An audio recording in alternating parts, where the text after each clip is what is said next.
na nga mga Habibis. It's our day 2 dito sa LA. And for today, is an exciting day. Dahil What's your favorite activity? my favorite activity pag nasa US ang mag-shopping. Pasalubong day to day kasi mamimili kami ngayon sa outlet ng mga pasalubong. For everybody. For everybody, sa mga friends, family, ganyan. And yung mga simple lang ng mga pasalubong kasi wala rin kaming bagahe. Actually, mag-purchase pa kami ng isang luggage kasi kinulang kami because ang dami naming dala. So, dahil dyan, kailangan namin bumili ng additional luggage.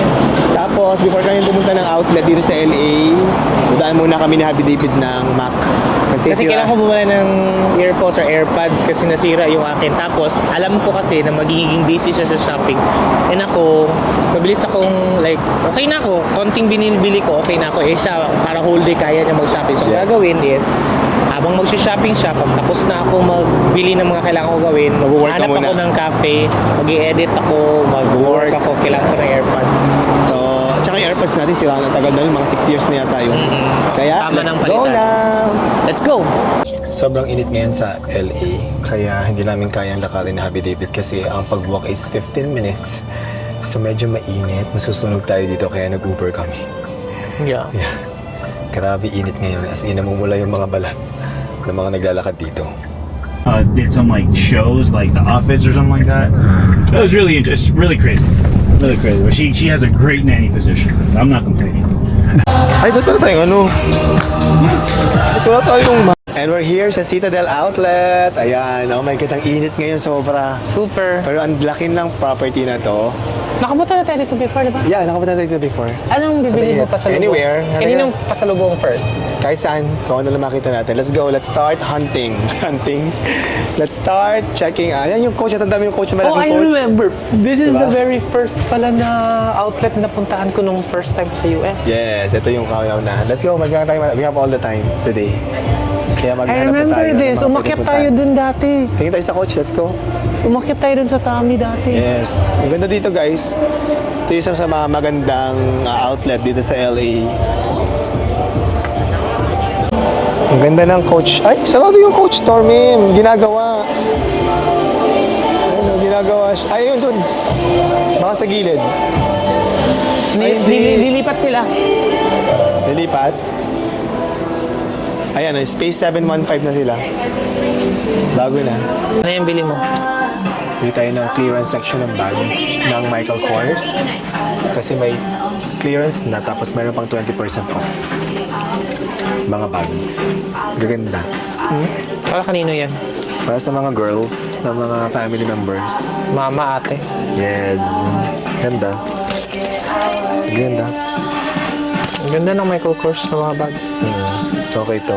Sure. Tsaka mura. Dito talaga tayo sa clearance lagi. Para sulit. Yes. Wais. Let's go. Ang dami niyon. Oo. Ay, okay to. Okay na to.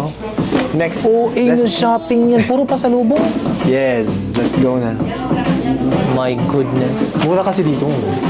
Daming sale. Daming sale. Let's go. Okay, so nagutom kami. Isa pa lang yung nabibili namin. Michael Kors pala. Nagbabad kasi tayo sa Michael Kors. Oo, at least na nakabili na ako ng mga pang-girls. Gutom kami, kakain muna kami. And uhaw kasi sobrang uhaw. Ano init. gusto mo? Soda, water, I would like a lemonade? Mountain Dew, please. Okay, soda, sige. Okay, maghanap Ako ako. magbabantay ng gamit. Ikaw Okay. na bumili.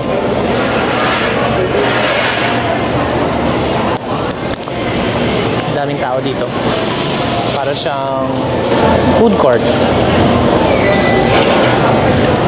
Para siyang food court dito. Daming tao.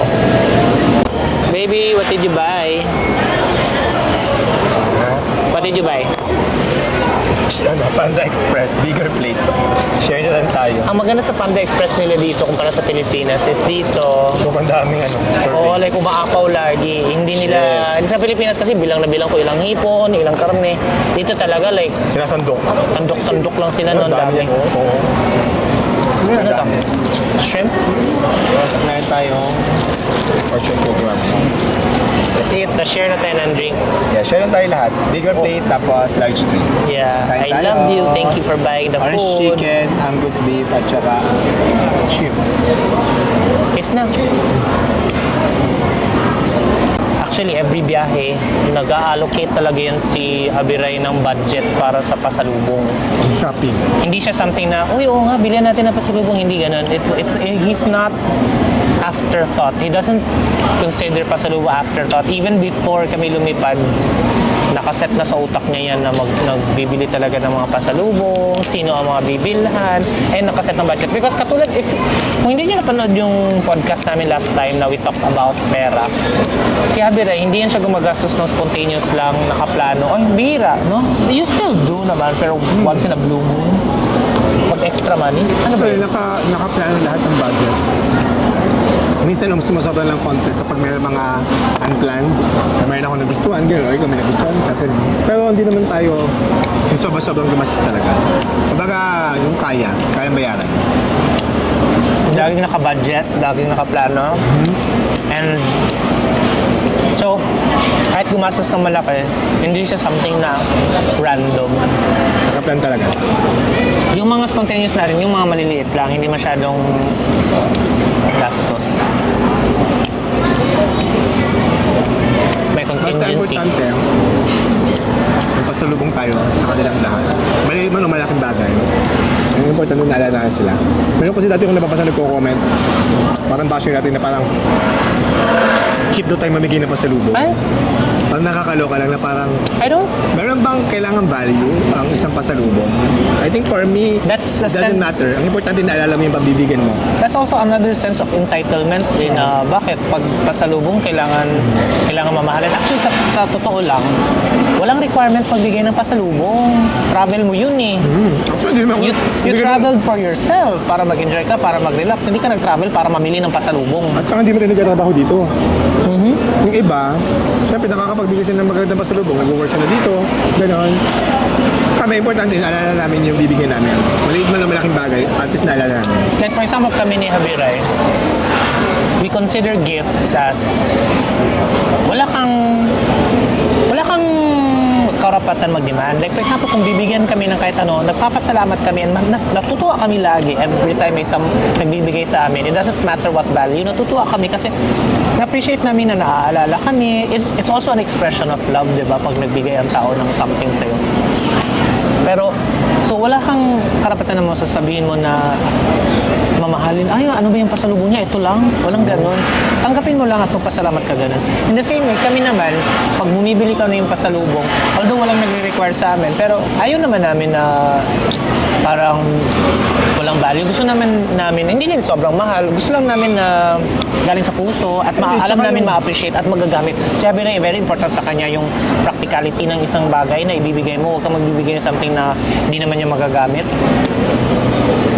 Or sa tingin ko, magugustuhan niya or tingin ko para sa kanya, ang importante na alam mo. Actually, yun ang pinaka-importante.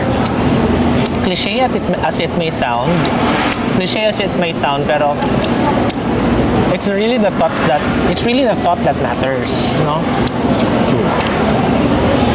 Na the fact na naalala ka, the fact na nag-effort sa'yo. Tsaka unang-una, sabi nga ni Happy David, hindi naman talaga requirement magpasalubong. Hindi! Nasa Kasi- kultura kasi ng Pilipino yan na pag may umaalis o may nag-travel, dapat pagbalik, merong dapat pasalubong. Something. Ikaw ba ang nag-travel para kahit sa ibang tao? Hindi. Pero pag may pasalubong, masaya. Kung wala, okay lang. Kami gusto lang namin magbigay kasi lalo na Kali sa sarili mong lalo na sa staff. Bukal sa loob mo. Pinaka-importante talaga, hindi naman sa mas importante, pinaka-importante na mabilhan mo kahit yung mga staff. Kasi yung mga staff namin, they work so hard and we work hard din naman, pero they also help us, di ba? They help us na magpatuloy yung negosyo kung wala kami. So, ayaw naman namin maramdaman nila na babakasyon tayo tapos trabaho. So, maganda din na may gift tayo to appreciate their effort for us.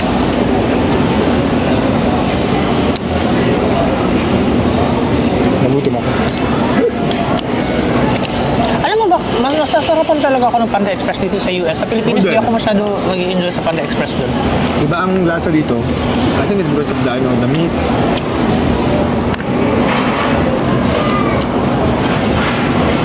May panahon ba tayong Filipino food dito sa LA? Wala na. Ito meron naman. Parang dyan magpipilipin lang. Kung kakainin tayo. In and out. Hindi ba nila pag in and out? Sabi niya nga pala sa akin, pag nag-inas tayo, dapat may in and out. No? Hindi pwede hindi dumaan ang in and out. Yes. Kain po tayo. Baka bukas mag-in out kami natin. So, anong binili natin? Luggage Hindi para kami ng luggage, guys. Ayan. dito na natin ipapasok yung mga sinapin. Ang daming binili ni Habiray. Ha?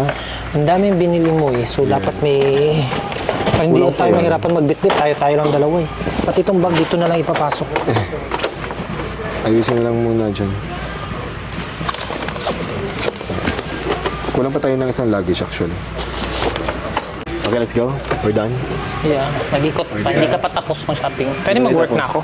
Oh, mag-work ka na. Ay. Iwan na kita. Sama muna ako sa coach, tapos after coach, pwede na ako mag-work. Okay, let's go. Let's go na. Let's go. Ayan, ang meron natin bagong luggage. Para hindi mahirap magbitbit, no? I know. Yung cellphone mo. Dito sa akin ah. Okay. Okay, next destination natin. Tingin tayo saglit sa coach kung anong pwede mabili.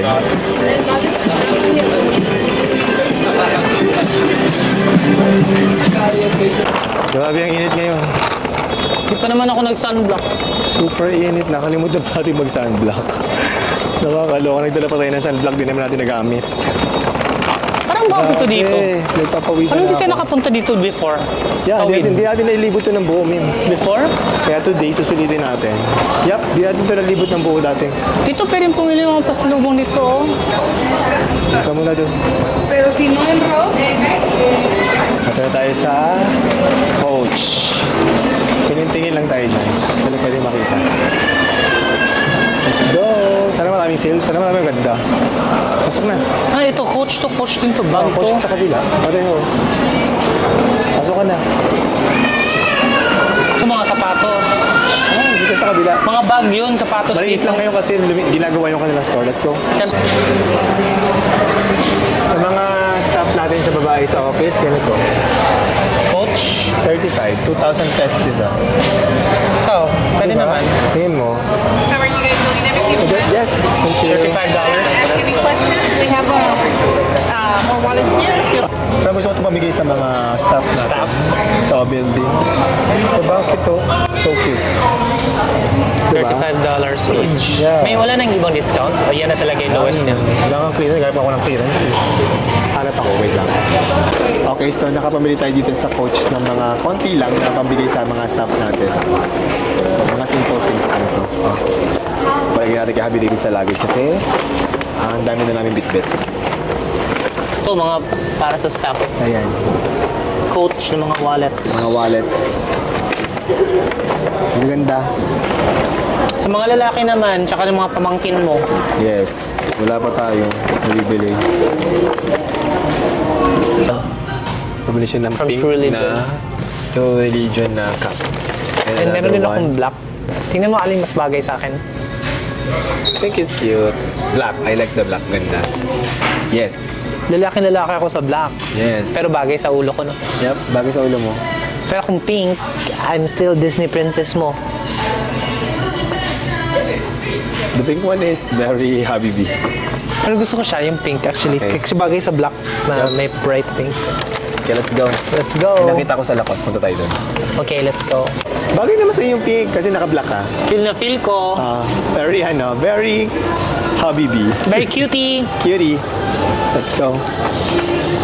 So, naghahanap tayo ng mga panlalaki naman. Meron akong mga nakita dito sa Lacoste na mga magagandang t-shirt. Pasok tayo. Dito tayo mamimili. Ang dami nating friends at mga pamangkin na lalaki.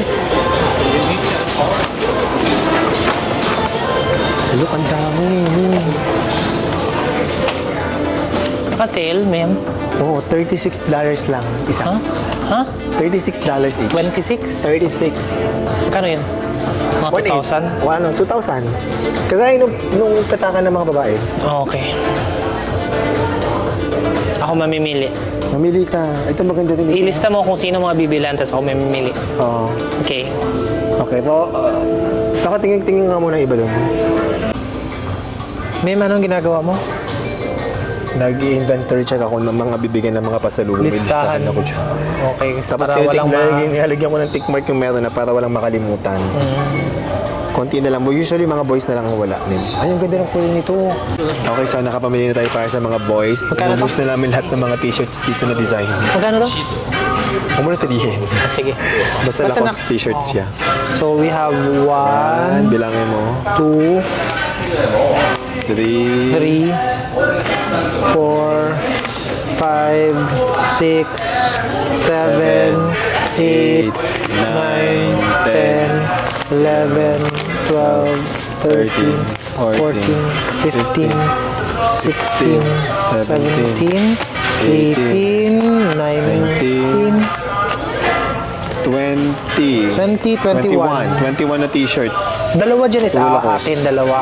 So, Tigisa lang tayo. Tapos the rest pamili natin. 19 puro pamigay. Meron tayong mga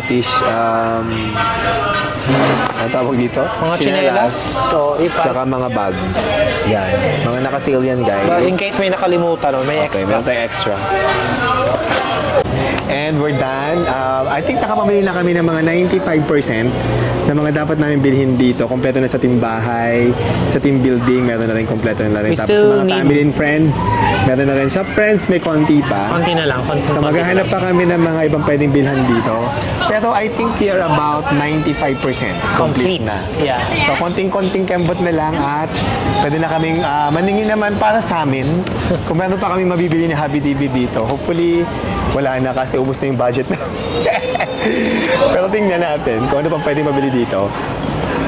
Actually, yung mga pinamili namin is mga t-shirt na lang kasi hindi na namin kaya magdala ng mga bulky because wala na kaming luggage na Happy David. So, hindi kami pwedeng bumili ng mga sapatos or anything na malalaki.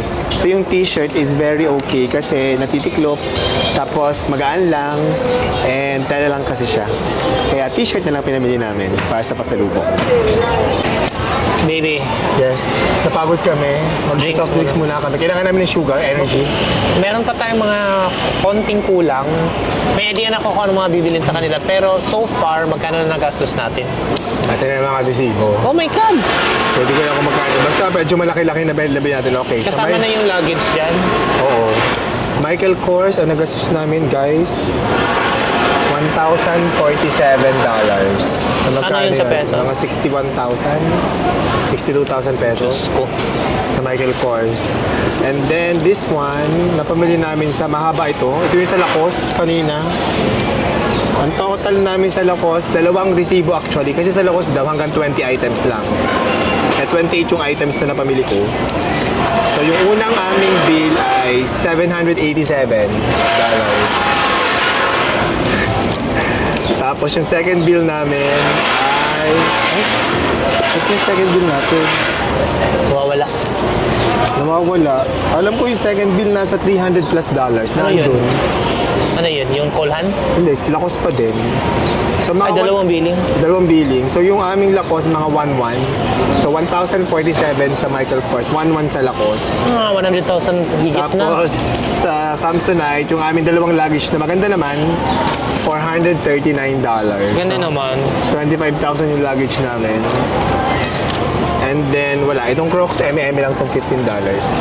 So far, gumagastos na tayo ng mga $2,600. Almost mga... Times 6, 150,000. Oh, 150 nga. So yun, nakapamili na kami ng mga 150,000 pesos. Pero ano na yun?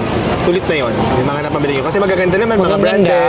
And then... Tapos madami na. Oo. Marami na kami may bibigyan. So, Marami na konting-konti na lang. maraming and then, matutuwa. Maraming matutuwa. Tapos kulang pa kami ng isang luggage. Pero yung isang luggage, sa Ross na lang kami bibili. Kasi mas mura. Mas mura din, oh. Dito Ngayon, bumili naman tayo kasi sobrang dami nating gamit. Nahihirapan tayo. Ang hirap kasi, pag Yeah. marami kang bitbit sa sakit sa kamay, bibili pa kami ng isang luggage, if not dalawa pa. Yeah. Depende sa mga pagtitimbang namin. Pero so Sa far, Ross naman talaga mura lang bumili ng luggage. Bumili lang tayo ngayon kasi nahirapan tayo magbitbit. ang hirap kasi magbitbit dito sa pag nasa outlet ka. Kasi gaganunin mo lang, Yeah. sakit sa kamay. At least ito hinihila mo lang. Yeah. Pero we're almost done. Alis na kami mamaya-maya. And Ngayon na lang then, muna sa konti. manood kami sine mamaya. Oh yes! That's such odyssey, baby.